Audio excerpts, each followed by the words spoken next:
ఉంటుంది. Axis my ఇండియాలో కొద్దిసేపటి క్రితం మనకు అంతుల సమాచారం తమిళనాడులో ఊహించని విధంగా భారీ మార్పు కనిపించే అవకాశం ఉంది అని చెప్తున్నారు. ఇది ఎంతవరకు సాధ్యం ఉంది? అది దేశంలో చాలా మంది పోల్ స్టార్స్ ఉన్నారు, చాలా ఏజెన్సీలు ఉన్నాయి, కానీ వాళ్ళందరిలో Axis My India Pradeep Gupta is hero. 94% success రేట్తో ఉంటుంది.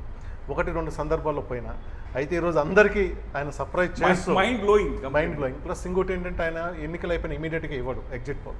అండ్ ఈ takes time 1 day 2 day 3 days తీసుకుని ఆ తర్వాత ఇస్తాడు. ఈరోజు కూడా 4 రాష్ట్రాలకు ఇచ్చాడు, కానీ ఈరోజు ఓటింగ్ జరిగిన వెస్ట్ బెంగాల్ ఇవ్వలేదు. మిగిలిన అస్సాం, పాండిచేరి, కేరళ, తమిళనాడు ఇచ్చాడు.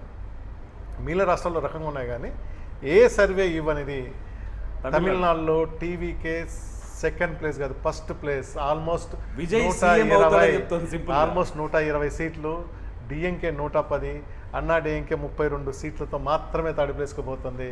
డిఎంకే 35%, విజయ్ 35%, వీళ్ళకు 20% ఎంతో ఇచ్చిన్నారనమాట. ఇది అందరికీ కూడా ఈరోజు ఎవరికి నిద్ర పట్టని రాత్రి 2016లో ఎట్లయితే జరిగిందో ఈరోజు అలా జరుగుతుంది.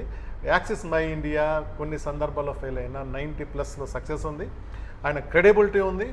ఖచ్చితంగా ఆయన దాన్ని సింపుల్గా కొట్టిపడేయలేరు, సీరియస్గా తీసుకుంటారు. ఆయనతో యాక్సెప్ట్ చేయొచ్చు, ఆయనతో అగ్రి కావచ్చు, డిఫర్ అవ్వచ్చు, కానీ యూ కెనాట్ ఇగ్నోర్ హిమ్. అంటే విజయ్కి ఇంత కాన్ఫిడెంట్గా విజయ్కి అవకాశం ఉందని చెప్పడం వెనుక ఏ పాయింట్స్ పనిచేసి ఉంటాయి, ఎటువంటి అంశాలు పనిచేసి ఉంటాయి? అవి మనం గెస్ చేయలేము, ఎందుకంటే యాక్సిస్ మై ఇండియా చాలా లిమిటెడ్గానే ఎగ్జిట్ పోల్ చేస్తుంది. వాళ్ళు ఏంటంటే ఒక రిప్రజెంటేటివ్ శాంపుల్ చేస్తారు. వాళ్ళు పోయి వేలాది మందిని అడగరు. వాళ్ళు ఒక రాష్ట్రానికి 1000-1200 మందితో మాత్రమే మాట్లాడతారు. వాళ్ళు కూడా ఏంటంటే చాలా ముందు కాలాన్ని ఐడెంటిఫై చేసుకొని చేస్తారనమాట. వాళ్ళ ప్రాతిపదిక ఏంటనేది ఏ రోజు కూడా ప్రదీప్ గుప్తా బయటికి చెప్పడు అనమాట. ఆయన సక్సెస్ ఉంది కాబట్టి ఆయన సక్సెస్ అనుకుంటాం. ఇదే సందర్భంలో ప్రదీప్ గుప్తా ఫెయిల్ అయిన 2 అంశాలు చెప్పాలి. ఒకటి, లోక్సభ ఎన్నికల్లో బీజేపీకి 300+ వచ్చినప్పుడు అది రాలేదు. రెండోది ఐ థింక్ హర్యానాలో అనుకుంటాను కాంగ్రెస్ గెలుస్తుందని చెప్పాడు, అక్కడ మాత్రం బీజేపీ. ఈ 2 మాత్రమే రీసెంట్గా ఉంది. మళ్ళీ ఆ తర్వాత జరిగిన బీహార్, మహారాష్ట్ర, జార్ఖండ్ అన్నింటిలో కూడా కరెక్ట్ అయింది. సో ఇది నిజంగా ప్రదీప్ గుప్తా మీల వాళ్ళందరికీ ఇస్తున్న ఛాలెంజ్, లేదా తనకు తాను ఛాలెంజ్, ఇది చూసుకోవాలి. అదే మిగతా సర్వే సంస్థలు మిగతా సర్వేలన్నీ చూస్తే డిఎంకేకి అనుకూలంగా కనిపిస్తున్నాయి, డిఎంకేకి ఎడ్జ్ ఇస్తూ వస్తున్నాయి. యాక్సిస్ మై ఇండియా ఒకటి డిఫర్ అందరికీ వీళ్ళు అన్ని సర్వేలు కూడా హ్యూజ్ గ్యాప్ చూపిస్తున్నాయి, నెక్ టు నెక్ కాదు. అవును, చాలా పెద్ద గ్యాప్, హ్యూజ్ గ్యాప్, కనీసం ఒక 40-50 సీట్ల గ్యాప్ చూపిస్తూ ఉన్నాయి. వీళ్ళు మాత్రమే అప్పర్ కౌంట్ 92 నుంచి 110 డిఎంకేకి ఇచ్చాడు, తర్వాత 98 నుంచి 120, అంటే మళ్ళీ ఓటింగ్ పర్సెంట్ 35 ఇచ్చాడు. ఇద్దరికి 35 ఇచ్చాడు. అంత యాక్యురేట్గా 35 ఓటింగ్ పర్సెంట్లో దాదాపు 10 సీట్ల తేడాతోటి అంత ఎగ్జాక్ట్గా ప్రదీప్ గుప్తా అలాంటి మిస్టేక్ ఎప్పుడు చేయలేదు. I'm surprised. అలాంటిది జరుగుతుందా జరగలేదు అనేది I'm also curious to wait and may for. ఎవరి ఓట్లు ఎక్కువగా లాక్కున్నారు అనుకుంటున్నారు? దీని అర్థం స్ట్రైట్ అవే అన్నా డిఎంకేకి 20 పడిపోయింది కదా. సో అన్నా డిఎంకే ఓట్లన్నీ కూడా విజయ్కి పోయినాయి. సో డిఎంకేకి ఇంతమంది 44% ఎంత వచ్చినప్పుడు వాళ్ళు స్టిల్ 35 దగ్గర ఉన్నారు. సో వాళ్ళు ఒక 10% పోయింది అనుకుంటే, లేదా కొత్త ఓట్లని చూసుకున్నా కానీ మెజారిటీ 20%, ఈయన కొత్త పార్టీ 35లో 20-25% అన్నా డిఎంకే ఓట్లు తీసుకొని పోతా ఉన్నాడు. కృష్ణకాంత్ గారు, ఏమైంది తమిళనాడులో మీరు అన్న మీ కూటమి ఏమైంది, మోదీ వాదం ఏమైంది, కేంద్రం ఇచ్చిన హామీలు ఏమైంది, డిఎంకేతో పోటీపడి మీరు ఫ్రీలు ప్రకటించారు. ఈ సిచ్యువేషన్ చూస్తే మీకు ఏమనిపిస్తుంది? ఇదే యాక్సిస్ మై ఇండియా మొన్న రీసెంట్ బీహార్ ఎలక్షన్స్కి వాళ్ళది ఎట్లా తారుమారైందో మనకు తెలుసు. So just because axis My India ఆయనకి ఏదో యాక్యురసీ ఉంది అదేదని చెప్పినంత మాత్రం ఆయన ఇప్పుడు చెప్పింది నిజమైపోదు. అట్ ద సేమ్ టైం నేను చెప్పినట్టు exit polls axis My India Bihar విషయంలో కూడా 141 మాత్రమే ఇచ్చారు మ్యాక్సిమం. బీజేపీ గెలుస్తుందని ఇచ్చారు, 141 ఇచ్చారు, కానీ దే గాట్ 202 సీట్స్. ఇక్కడ నేను చెప్తున్న పాయింట్ అది అంత ఎగ్జాక్ట్గా 8-10 సీట్ల మధ్యలోనే గ్యాప్ తోటి ఓటింగ్ శాతం సేమ్ అని చెప్పినట్టు ప్రదీప్ గుప్తా కరెక్ట్ అవుతాడా లేదా మళ్ళీ ఫల్టీ కొడతాడా? I'm also very curious to see.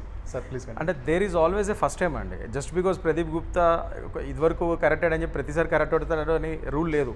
And most important ఇక్కడ టీవీకే అంటే ఇప్పుడు మామూలుగా వేరే ట్రెండ్స్ ప్రకారంగా డిఎంకే ముందుకు వచ్చింది అంటే మనం కూడా కొద్దిగా అనుకున్నాం. మరి టీవీకేకి 35% ఓటు శాతం పెరుగుతుందా అనేది ఇది కొద్దిగా ఆలోచించాల్సిన విషయం. ఎందుకంటే ఇదివరకు లాగా ఇప్పుడు యాక్టర్స్ని నమ్మి ఓట్లు వేసే ప్రజలు లేరు.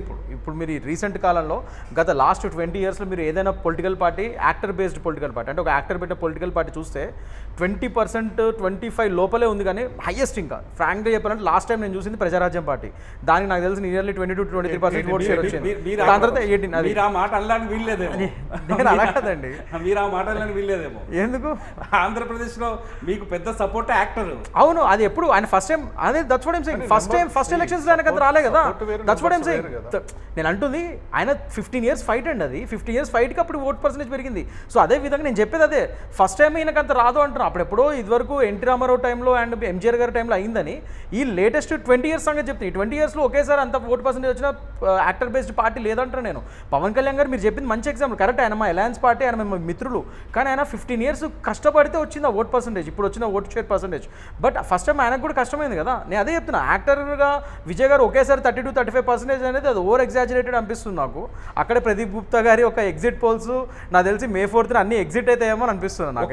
ఒకవేళ శివ గారు, ఒకవేళ ప్రదీప్ గుప్తా యాక్సెస్ మై ఇండియా రిజల్టే నిజంగానే అదే రిజల్టే అయితే, యాక్చువల్ రిజల్ట్ కూడా అదే అయితే, విజయ్ మీద ప్రజల్లో ఇంత నమ్మకం పెరగడానికి అక్కడ ఆస్కారం ఉందా పెంచుకోవడం?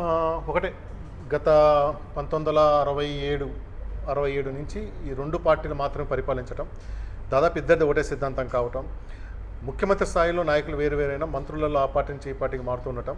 సో ఈ రెండు పార్టీలకు ప్రత్యామ్నాయంగా ఒకళ్ళని చూడాలి అన్న ఒక ఆలోచనతోనే రావాలి.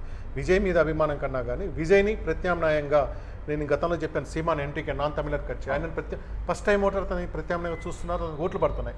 అతనికి 8-9% వస్తున్నాయి. అందులో majority first time voter, second time voter వస్తున్నారు.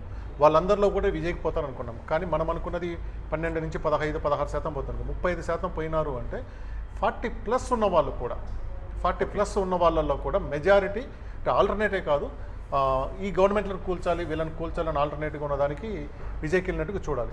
అయితే నిజంగా అది గ్రౌండ్లో సెన్స్లో ఉంటుందంటే I did not sense that one. తమిళనాడులో నేను దాదాపు 14 జిల్లాలలో తిరిగాను, ఎక్కడ ఆ సెన్స్ లేదు. ఓకే బాబురావు గారు, ఒకసారి మీకు ఏమనిపిస్తుంది తమిళనాడుకు వచ్చేసరికి మిగతా సర్వే సంస్థలన్నింటినీ చూస్తే